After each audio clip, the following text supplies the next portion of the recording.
নমস্কার। ভালো আছেন তো সবাই? কালকে একটা এখনকার দিনের বিয়ে বাড়ি নিয়ে আলোচনা করছিলাম। আজকে একটু পুরোনো দিনে যাই মনে করি।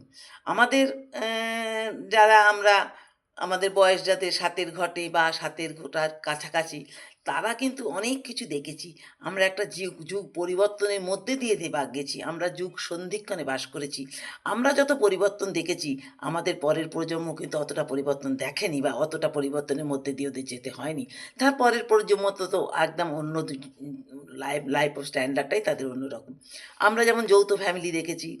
যৌথ ফ্যামিলি মানে বাবা, কাকা সকলের সংসার, ঠাকুমা, দাদু, একটা বিরাট সংসার।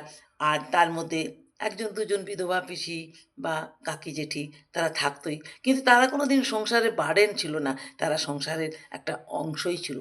ধীরে, ধীরে সেইটা ভেঙে গেল। ভেঙে গেল মানে কি? মানে বাবা, কাকা যারা এরা একেকজন তার ফ্যামিলি নিয়ে আলাদা হতে আরম্ভ করল।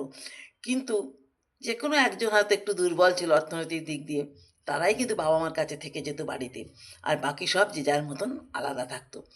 কিন্তু এই আলাদা থাকাটাও কিন্তু কিছুটা যৌথ ফ্যামিলির মতনই থাকতো। কারণ তখনকার দিনে তো ১ টা ২ টো ছেলে-মেয়ে কারো ছিল না। আমরাই যেমন ৫ ভাই-বোন, আমার হাসব্যান্ডরাই যেমন ৭ ভাই-বোন। এরকম ৫, ৭, ৪ এই সংখ্যাটা প্রায় সব বাড়িতেই ছিল। ফলে প্রতিটি বাড়িই ছিল একটা ছোট যৌথ ফ্যামিলি। যেটা পরবর্তীকালে আমরা যখন সংসার করতে গিয়েছি, আমরা কিন্তু ফ্যামিলিটাকে নিউক্লিয়াস ফ্যামিলি করে দিয়েছি। এখন নিউক্লিয়াস ফ্যামিলি করে চেঁচালে কী হবে?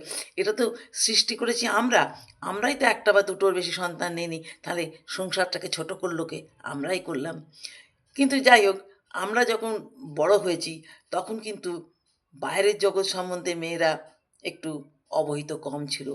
তখন সবে বেরোনো আরম্ভ হয়েছে। মেয়েদের চাকরি বলতে তখন সবাই স্কুলের চাকরিটা মানে টিচারের চাকরিটাকেই পছন্দ করতো এবং সম্মানের বলতো। অন্য চাকরিগুলোকে খুব একটা পছন্দের করতো না।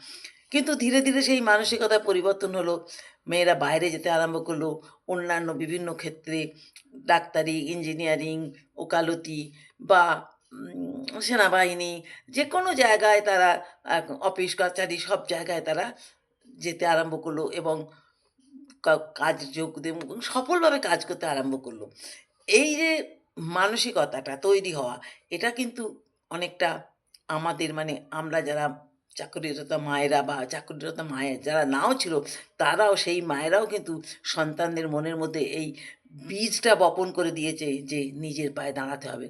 কারণ আমরা আমাদের মা কাকিমাদের দেখেছি তারা একেবারেই স্বাধীন নয়। কিন্তু তারা যে স্বাধীন ছিল না সেই চেতনাটাও তাদের ছিল না। কিন্তু আমাদের তো সেই চেতনা হয়ে গেছে। যার জন্য আমরা চাকরি করি বা না করি, সন্তানের মধ্যে আমরা সেই চেতনাটাকে ঢুকিয়ে দিয়েছি যে তোমাকে দাঁড়াতে হবে। হ্যাঁ, অনেকে বলেন যে ইঁদুর দৌড়ের জন্য আমরা ছেলেমেয়েদের উম উম ভবিষ্যৎ দেখার জন্য শৈশব নষ্ট করে দিয়েছি। সে যে যাই বলুক, যুগের সঙ্গে তো চাল মিলিয়ে চলতে হবে এবং ছেলেমেয়েরা সেভাবেই মানুষ হয়েছে এবং তারা আজকে আমাদের সন্তানরা যারা এখন প্রতিষ্ঠিত জীবনে তারা কিন্তু এই জীবনটার মধ্যে দিয়েই গেছে এবং আমরা যারা চাকরি-বাকরি করেছি, আমরা ঘর এবং বার দুটোই সামলেছি এবং তার সঙ্গে আমাদের হাসব্যান্ডরাও সমানভাবে সহযোগিতা করেছে। এটা আমি বলব না যে হাসব্যান্ডরা সহযোগিতা করেনি, শুধু আমরাই করেছি।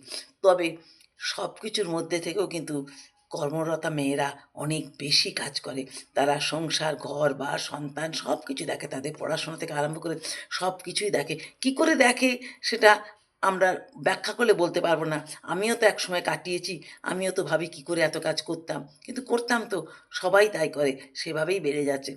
এখনকার মেয়েরাও দেখবেন চাকরি-বাকরি করছে, বাইরের জগৎ সম্বন্ধে ওয়াকিবহাল, আবার সন্তানকে মানুষ করছে, তাদের সেই স্ট্যান্ডার্ডে নিয়ে মানুষ করছে। সুতরাং আজকালকার মেয়েরা অনেক, অনেক সপ্রতিভ এবং অনেক কর্মঠ।